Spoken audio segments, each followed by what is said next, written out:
Bon, eh bien le Paris Saint-Germain retrouve enfin la victoire, retrouve des buts, ça fait beaucoup de choses dans une soirée après sa victoire donc contre le Stade Rennais 3-1.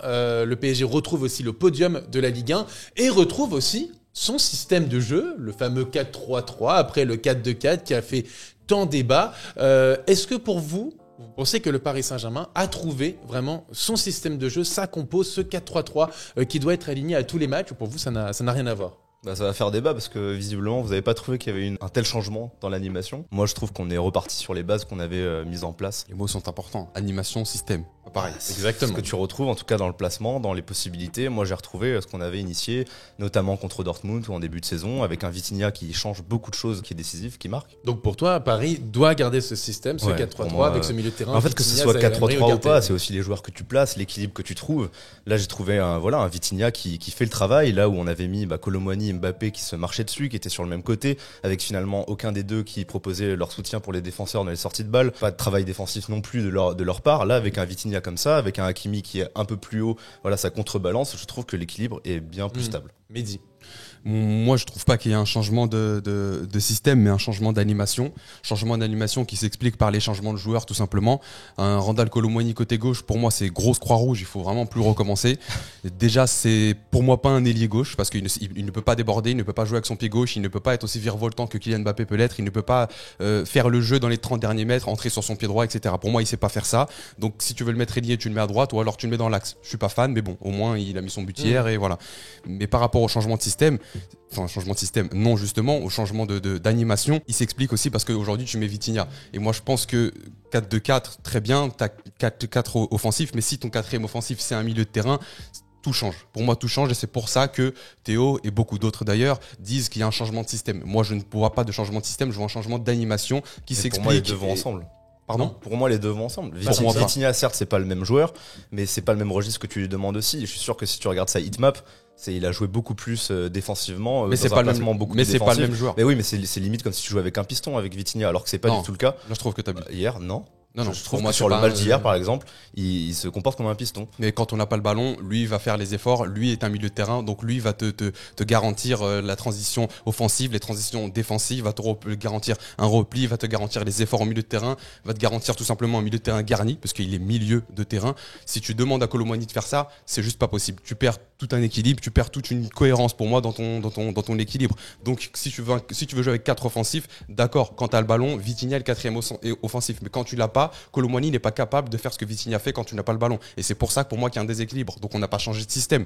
Vitinha joue très haut, tu le dis toi-même, mais tu as changé d'animation et tu as changé d'homme. Pour moi, il joue très haut, mais pas que. Moi, je vais demander déjà aux viewers de savoir est-ce que pour vous, le 4-3-3, en tout cas avec Vitinha, Zaïre-Emery, Ugarte, est-ce que c'est le système que le Paris Saint-Germain doit privilégier, ou pour vous, c'est effectivement pas qu'une question de système et d'animation même dans de le joueurs, système, c'est ce que vous dit. Le voyez aussi avec, tu le disais, sans ballon, Vitinha, il va rejoindre les 3 milieux. Ça n'a rien à voir que quand tu joues avec un ailier en 4-2-4. Moi, ce que je pense, c'est qu'encore une fois, c'est presque simplifier le complexe. C'est-à-dire qu'encore une fois, quand Luis Enrique il met sur une feuille, c'est pas parce que tu es en 4-3-3 et tu passes en 4-2-4 que ça y est, ça change. Évidemment que non.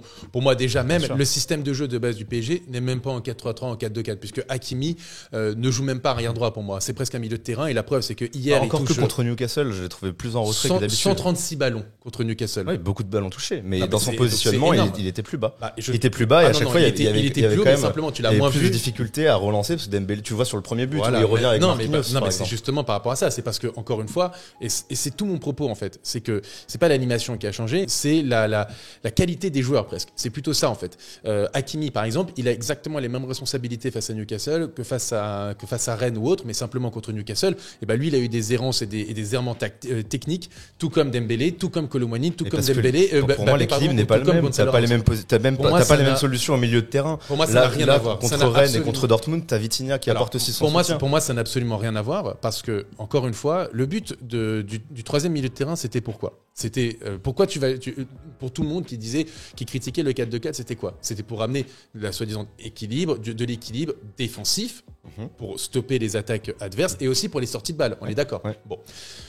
Est-ce que tu trouves que le Paris Saint-Germain a moins subi hier que face à Newcastle en termes d'occasion, en termes de situation défensive. Toi, tu trouves qu'on a été en danger hier au Rosen Park comme à St. James Park? Ah oui, mais simplement, simplement juste la qualité du Stade Rennais est moindre que celle de Newcastle. Mais pour moi, le PSG a beaucoup parce que les situations, dans ce match. Il y a peut-être un nombre similaire d'occasions, mais les occasions que tu concèdes à St. James Park, elles sont beaucoup plus dangereuses. Non, pas du tout. C'est juste simplement t'as une équipe qui en face qui est plus efficace. Le premier but, tu donnes le ballon. Le deuxième, il y a personne qui est concentré. C'est ce que je dis. Donc en fait, c'est pas le système de jeu, c'est les errances individuelles. Avec, je pense, le soutien d'un Vitinha ou d'un autre milieu. Tu penses vraiment qu'avec le soutien, je sais pas si Hakimi revient en arrière. Je sais pas si Marquinhos tente une passe dans l'axe comme ça. Je sais pas parce que t'avais une vague de 5 de Newcastle. En tout cas, je trouve qu'hier le Paris Saint-Germain, dans le jeu, souffre autant que face à Newcastle, c'est-à-dire que ils n'ont pas eu, je trouve, la maîtrise du match. Les occasions sont plutôt venues en deuxième mi-temps quand il y a eu des espaces qui se sont créés parce que Rennes, justement, puisé dans ses réserves, semblait plus fatigué que Newcastle et laissait beaucoup plus d'espace dans son dos. Et à côté de ça, je trouve que par exemple en termes d'animation offensive, c'est exactement pareil que ce qu'on a vu contre Newcastle ou contre Dortmund ou autre. C'est juste simplement en fait Vitinha est un autre profil de jeu. C'est un profil peut-être ou par rapport à Kolo Muani qui va t'amener peut-être un peu plus de garantie technique. Mais ça n'a rien à voir par rapport à la tactique parce que le rôle de Vitinha offensivement, on était meilleur. Le premier but, il vient juste après un repli où tous les joueurs sont disciplinés. Ça remonte vite avec Dembélé qui fait une différence. Mais parce que c'est exactement ce qui s'est. Je t'assure, les sorties de balles contre Newcastle en première mi-temps sont de même calibre, de même qualité que ce qu'on a vu hier. Simplement hier, on a Dembélé. Il y en a une qui est décisive contre nous. Oui, non, mais Dembélé perd moins de ballons. Pour moi, contre Newcastle, tu le fais un quart d'heure. Tu le fais toute une mi-temps. Pour moi, non. Mais je te le dis. À partir du moment où tu prends un but sur une mauvaise sortie de balle, tu peux pas. C'est qu'à un moment donné, tu n'as pas bien sorti. C'est pas une sortie de balle, c'est une faute de Marquinhos. Mais il a tenté de faire sortir le ballon et il n'a pas réussi. Et moi, je rejoins là-dessus, Théo. Si Vitinha était là, peut-être que tu aurais une solution de plus au milieu de terrain. On n'en sait rien, mais c'est pour ça que je dis si et peut-être. Si Vitinha avait été là et que Marquinhos avait le ballon à ce moment-là, peut-être que le ballon tu aurais mieux sorti, car tu aurais eu une solution en plus. Mais ça, c'est autre chose. Après, là-dessus, on diverge, nos avis divergent là-dessus, y a pas de problème. Moi, je pense que contre Newcastle, on a fait 10-15 minutes, on a réussi à sortir le ballon. Pour toi, toute une mi-temps. Très bien. Mais moi, je pense quand même qu'il faut prendre en compte le pressing de Newcastle qui nous a empêché de sortir le ballon, qui nous a empêché d'être à l'aise techniquement, qui forcément, quand t'as un mec sur le dos qui vient à 1000 à l'heure, c'est pas la même chose que quand t'as un Matic derrière qui vient moins fort, entre guillemets, hier contre Rennes. Donc, tu peux contrôler plus facilement. Les erreurs du PSG ont été provoquées par le pressing de Newcastle. C'est pour ça que je dis que dans l'animation, je trouve qu'elle est similaire entre Newcastle et Rennes, mais que simplement, c'est le profil technique des joueurs qui change et que, effectivement, quand tu vois hier le match de Vitinha, il est sûrement plus propre techniquement qu'à Randal Kolo Muani lors de cette rencontre, ce qui fait qu'il y a une différence donc dans le contrôle de la passe, dans le fait de supporter mieux un pressing. Je pense qu'un Vitinha a mieux joué qu'un Kolo Muani là-dessus. Je pense que Dembélé fait un meilleur match que face à Newcastle. Mbappé, malgré tout, fait un meilleur match, mais parce que l'adversité n'est pas la même. Mais je trouve qu'en termes d'équilibre d'équipe, je n'ai pas été... pour moi, il y a tout qui change. Parce qu'avec Vitinha, à ce poste-là, t'as Mbappé qui se concentre sur les offensives, qui a pris plus la profondeur. T'as Vitinha qui aide les milieux à la perte du ballon. Après, je suis d'accord avec vous, faut pas rester fixé sur... Vitinha, c'est une interception hier. C'est pas non plus... C'est 5 duels au sol gagné aussi. Oui, d'accord, mais ce que je veux dire, c'est que... tu regardes même son activité, compare avec l'activité d'un Kolo Muani ou d'un Mbappé qui étaient tous les deux sur le côté gauche contre Newcastle, ça n'a rien à voir. C'est une question de caractéristiques de joueur. C'est une question d'un joueur qui est peut-être plus technique, plus à même de pouvoir conserver un ballon face à un pressing plutôt qu'un Kolo Muani qui a absolument, je trouve, tout raté techniquement dans ce match-là. Et la preuve, c'est que même quand Barcola est rentré, qui n'a pas proposé le soutien défensif aussi, qui n'a pas proposé sur les sorties de balle. Sauf pour que moi, il y a vraiment énormément de choses qui changent. Défensivement, le Paris Saint-Germain n'a pas vraiment souffert contre Newcastle.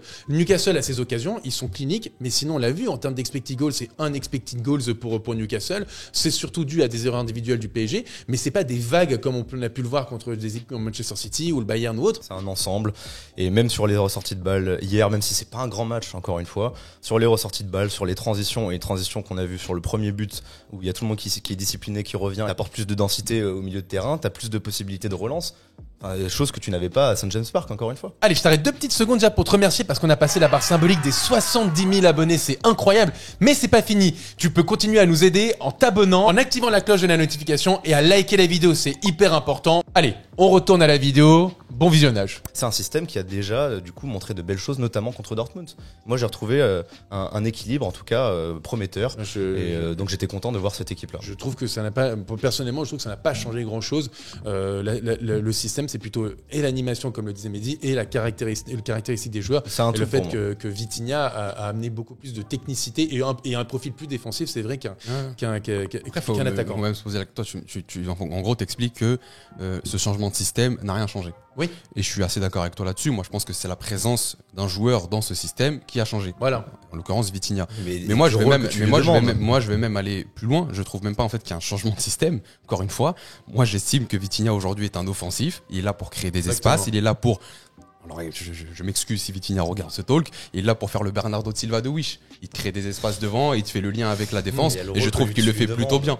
Est-ce que vous voyez quand vous mettez Kolo Muani à son poste, ok, c'est pas le même joueur, mais est-ce que vous le voyez rejoindre les 3 milieux quand c'est exactement ce que je te dis. C'est que lui ne sait pas faire ça. Oui. C'est pour ça que je ne veux pas voir Vitinha. C'est pas le même poste que tu lui demandes. Quand tu mets un Kolo Muani, c'est pour jouer l'attaquant. Mais si, mais il y a le poste et le rôle. Il y a le poste et le rôle, Théo. C'est différent. Ils ont le même poste, mais pas le même rôle. Ou alors peut-être que Luis Enrique donne les mêmes consignes aux 2 joueurs, sauf que t'en as un qui sait pas le faire parce qu'il n'est pas milieu de terrain. Il s'appelle Randal Kolo Muani et en plus il joue à gauche. Moi, j'apprécie pas, mais ça c'est autre chose. Mais si tu fais pour moi, c'est le même système. C'est juste que Vitinha c'est faire des choses que Luis Enrique lui demande. Il peut te faire les phases défensives et les phases offensives. Avec le ballon, pas avec le ballon. Je vais m'intégrer devant et je m'intègre au milieu. C'est pas pareil pour Kolo Muani. Il sait pas faire la phase sans ballon. Kolo Muani, c'est moins bon. Et pour reprendre le sujet de base de ce talk et peut-être conclure, la bonne formule, c'est peut-être avec Vitinha. C'est les 4 offensifs, il faudrait peut-être oublier. Dites-nous en tout cas dans les commentaires, est-ce que vous êtes plutôt d'accord avec Théo, avec Mehdi ou avec moi-même. Dites-le sans insulte, s'il vous plaît. Non, toujours la paix. Toujours la paix. Exactement. Parlons d'une individualité qui a aussi, je trouve, divisé. Décidément, d'habitude on se serre la main en ce moment, mais là, je ne sais pas ce qui nous arrive, messieurs. Comme ça. Le débat. C'est bien quand il y a un peu de débat aussi. Exactement. Parlons de Kylian Mbappé. Parce que je sais que dans l'équipe parisien, ils ont eu 4 et 4,5. Je sais que certains ont pu pointer du doigt son match, son attitude aussi. Je sais pas ce que vous en pensez. Moi, je trouve que le match de Mbappé est vraiment plutôt bon. Simplement, c'est pas de sa faute, c'est ses coéquipiers ratent des grosses occasions. Alors lui rate une énorme occasion, mais son action individuelle est assez exceptionnelle. Mehdi, toi, qu'est-ce que tu as pensé du match de Mbappé ? J'ai trouvé son match correct, j'ai trouvé son match bon. Il a été intéressant. Il a créé pas mal de déséquilibres dans la défense rennaise avec ou sans ballon. Et j'apprécie aussi le sans ballon parce que moi j'ai souvent reproché à Kylian Mbappé les courses à vide qui étaient beaucoup trop moindres dans son jeu. Là pour le coup il a su faire les courses même quand il ne recevait pas le ballon.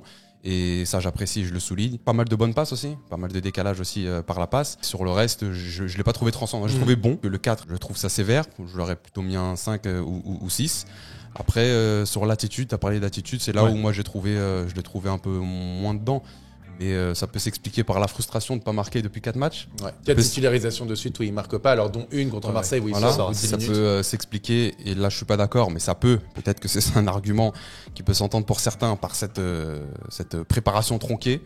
Ça peut aussi s'expliquer par de la fatigue. Ousmane Dembélé disait que Kylian est fatigué, l'enchaînement des matchs. Ok, peut-être. Je sais pas par quoi ça s'explique. En tout cas, de toute manière, il a très certainement ses raisons de pas avoir une attitude irréprochable sur le terrain. En tout cas, selon moi, de mon point de vue.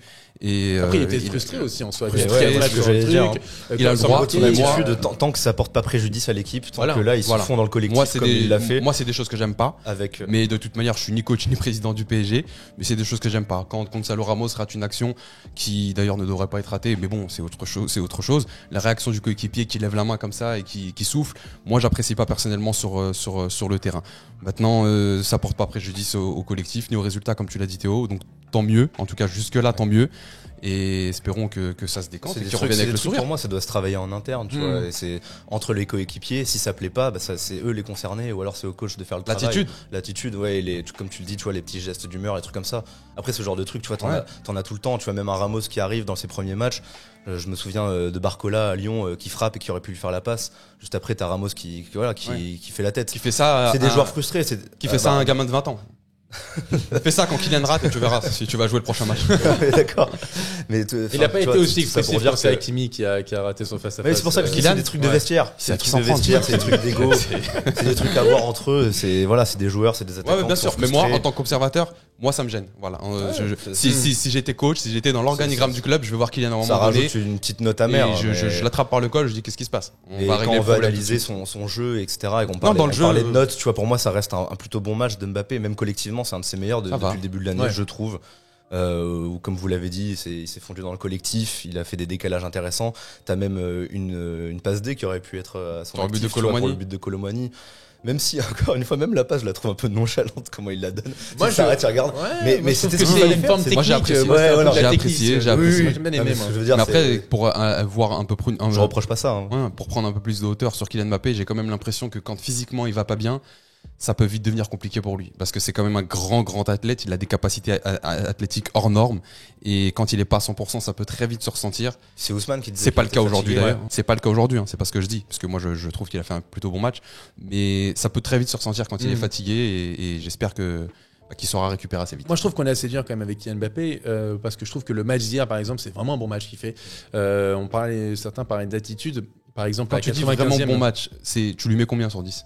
Moi, je lui ai mis 6,5 sur 10. 6,5 sur 10. 6 ou 6,5. Et je pense donc, que tu vois, c'est pas un match exceptionnel, mais je trouve qu'il fait un bon match. S'il fait ce même match contre Newcastle, le match change complètement. Je suis d'accord avec toi. Et je trouve que, par exemple, on parlait d'attitude, j'entends, mais quand, par exemple, 94e minute et quelques secondes, il va courir pour éviter le corner, et il s'arrache pour essayer de marquer ou du moins d'être décisif. Il va s'arracher, éviter le corner, il accélère, il percute, il frappe. Enfin, je vois pas quelqu'un de lassé ou autre. Je vois quelqu'un qui a envie justement. Et je pense que c'est un buteur et les buteurs ils vivent que pour le but, ils vivent que pour ça. Et donc ça doit. C'est pas ce que je dis. Hein. Non, mais je parle pas pour toi. Je parle en général. Il y a des gens qui ont pu critiquer l'attitude. Okay. Parce que pour moi c'est pas ça l'attitude. Il a couru. C'est factuel, on l'a tous vu. On peut pas dire non.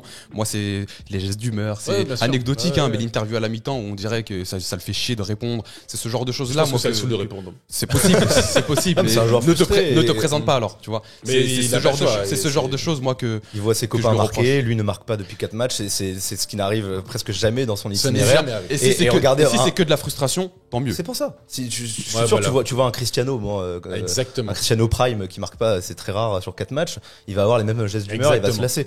Et tu vois, sur même l'action d'hier qui est très frustrante, moi, ce qui m'aurait le plus gêné, c'est de voir qu'il est plus capable de faire des différences et de passer le défenseur et le gardien. Tu vois qu'il rate avec le but vide. Bon, ça arrive très rarement. On peut pas en faire une conclusion. Mais l'action surtout derrière, elle est ce que tu disais, moi je la trouve exceptionnelle. Il part du milieu de terrain. C'est un joueur qui a encore du coup de belles capacités. Exactement. Voilà. Donc je suis frustré qu'il la rate, mais j'en tire pas de conclusion. C'est quand même de la folie d'avoir raté ça.